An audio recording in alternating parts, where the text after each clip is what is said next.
Hello, bachcho, let's see the question. The question says that the minimum distance between y minus x equals to 1 and y square equals to x is 3 upon 4 root 2, 3 upon 2 root 2, 1 upon 4 root 2 and 1 upon 2 root 2. चलिए इस question को solve करते हैं। उससे पहले हम लिखते हैं अपना की कॉन्सेप्ट। ठीक है,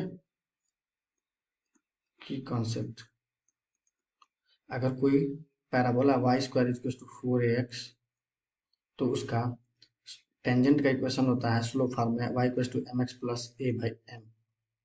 ठीक है, इस कॉन्सेप्ट की हेल्प से हम लोग क्वेश्चन को सॉल्व करते हैं। देखिए y equals to x minus 1, अगर मैं इस कर्व को ड्रा करूं, ये कर्व कुछ ऐसा है। ठीक है, y square equals to x parabola है। अब मैं यहाँ पे क्या करूं, x पे माइनस 1 का इंटरसेप्ट कर रहा है। ठीक है, y माइनस एक्स को ड्रा करूं, x पे माइनस 1 का इंटरसेप्ट और y पे 1 का इंटरसेप्ट, तो मतलब कुछ ये लाइन कुछ ऐसे ही जा रही है।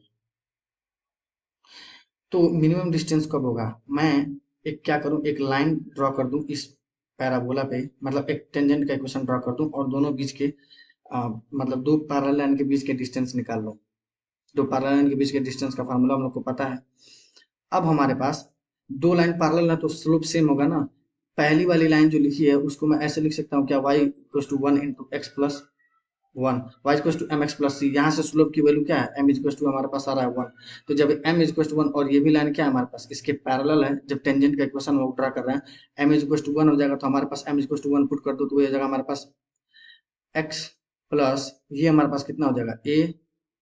ठीक है, अब हमारे पास Y square equal to 4ax अगर है तो मैं क्या कर रहा हूँ, देखो ध्यान से, 4 इंटू 1/4 इंटू एक्स लिख रहा हूँ।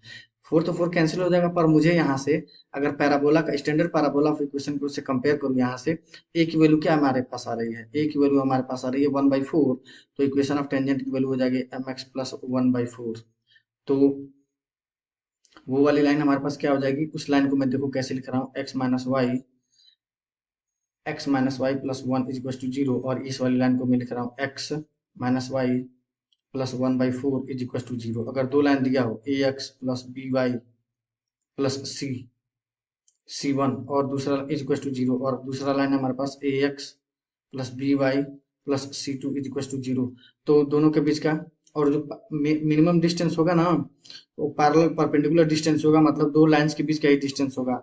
ये हमारे पास d, अगर दोनों के बीच का डिस्टेंस निकालो तो हमारे पास होगा c1 माइनस c2 मॉडुलस के अंदर, और ये हो जाएगा a square plus b square. ठीक है, तो ये हमारे पास मिनिमम डिस्टेंस कितना हो जाएगा, डी मीन मैं लिख रहा हूँ, अगर रिप्रेजेंट करूँ मिनिमम डिस्टेंस उन दोनों पैराबोला और उसके बीच का, लाइन के बीच का y minus x equal to 1 के बीच का, तो ये हमारे पास देखो क्या हो जाएगा, c1 माइनस c2 1 माइनस 1/4 और डिवाइडेड बाई अंडर रूट में 1 का स्क्वायर प्लस ये हो जाएगा हमारे पास माइनस 1 का स्क्वायर। ये हमारे पास हो जाएगा कितना, 3/4 रूट 2 के बराबर आ गया हमारे पास।